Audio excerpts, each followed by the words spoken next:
In the annals of time before the biblical Genesis, there existed a primal saga known as Enuma Elish. This story was known to the ancient Babylonians and Assyrians with its thought-provoking opening words, "When on high." It was first composed around 3,500 years ago, and there are still existing versions from the first millennium BC, the era from which the above extract is taken. In today's video, the epic narrative, woven into the tapestry of history, picks up after the destruction of Apsu, the begetter of the gods. Our attention is now directed on his wife, the salt waters Tiamat, mother of the gods. What will be her fate after the demise of her husband? After the destruction of Apsu, Anu, the lord of the sky, created extremely powerful winds that were set loose and stirred primordial chaos. Dust and storms were fashioned, and the waves of Tiamat, the salt waters, were set into turmoil. Day and night, Tiamat churned, and the gods were unable to find rest, and felt the wrath of each gust. With hearts filled with malevolent intent, the other gods turned to their mother, Tiamat, pointing out her indifference to the demise of Apsu, her husband. They said to Tiamat, their mother, "When he, Ea, killed Apsu, your husband, you did nothing to save him but sat by, silent. Now he, Anu, has made 4 terrible winds. They are roiling your vitals, so we cannot sleep." It's completely clear that Tiamat had children that had issue with what their relatives did to her husband, and on top of that, how Anu's actions were causing her and them extreme torment.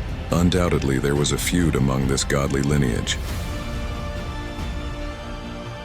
Reading from the Enuma Elish, it is made known that Anu brought forth chaos with 4 terrible winds, and the gods found themselves in turmoil. It is said that Tiamat regarded their requests, and a dark alliance was forged. Their unity birthed wicked plans against their divine ancestors. Their forces were relentless and eager to go to battle against those killed Apsu and did not support Tiamat. They never rested day or night. Monsters, serpents, and powerful beings were brought forth, each endowed with venom and might. Together, they became a formidable horde, prepared to wage war. The following is a translation from the Enuma Elish.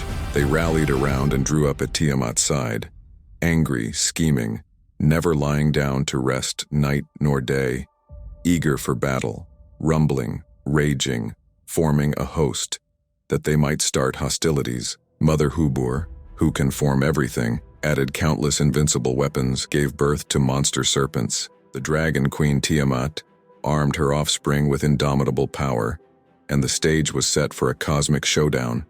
It was Kingu who rose to lead this formidable army and was destined for kingship among the gods. She deployed serpents, dragons, and hairy hero men, lion monsters, lion men, scorpion men, mighty demons, fish men, bull men, bearing unsparing arms, fearless in battle. From among the gods, her offspring, who made up her host, she raised up Kingu. Her commands were absolute, no one opposed them. 11 indeed on this wise she created, battle the younger gods in a conflict that would shape the very fabric of creation. As destiny unfolded, Kingu, in his newfound supremacy, ordained the destinies of the gods. It said that, "I, Tiamat, cast a magic spell for you, Kingu. I make you the greatest in the host of the gods. Kingship of all the gods I put in your power. You are the greatest, my husband, illustrious. Your command shall always prevail over all the Anunna gods." Tiamat would soon gather her creatures to prepare for battle against the gods, her offspring. Thereafter Tiamat, more than Apsu, became seen as an evildoer. She informed Ea Enki that she was ready for battle. He would go to his grandfather, Anshar, to tell him of the plans of Tiamat. He tells his grandfather that their grandmother had come to despise them, the gods, and planned to end them, but not all of the gods. She was only going after those who did not rally alongside her. Anshar was responsible for the creation of a god lineage, and even those who came from him left his side in support of Tiamat. She has assembled a host, savage with rage. All the gods rallied around her. Even those you created are going over to her side. Because of the might of Tiamat, fear had struck the hearts of the other gods, the Agigi and the Anunna, who were all assembled for battle. They would not go against Tiamat. So eventually, Marduk, son of Ea, Enki, would be summoned to do battle against Tiamat. After much pleading, he would accept under certain conditions. He would then prepare himself for battle against Tiamat. The battle commences, and eventually the two would be going toe-to-toe, and Marduk would overcome the Great Mother. And that's where we'll end this chapter. But don't worry, the epic saga of Enuma Elish is far from over. In our upcoming video, we'll delve deeper into the breathtaking showdown between Marduk and Tiamat, and what it took for Marduk to accept the request to commence in the cosmic clash that reshapes the universe. So, stay tuned, because this is just the beginning of an ancient tale like no other. Until next time.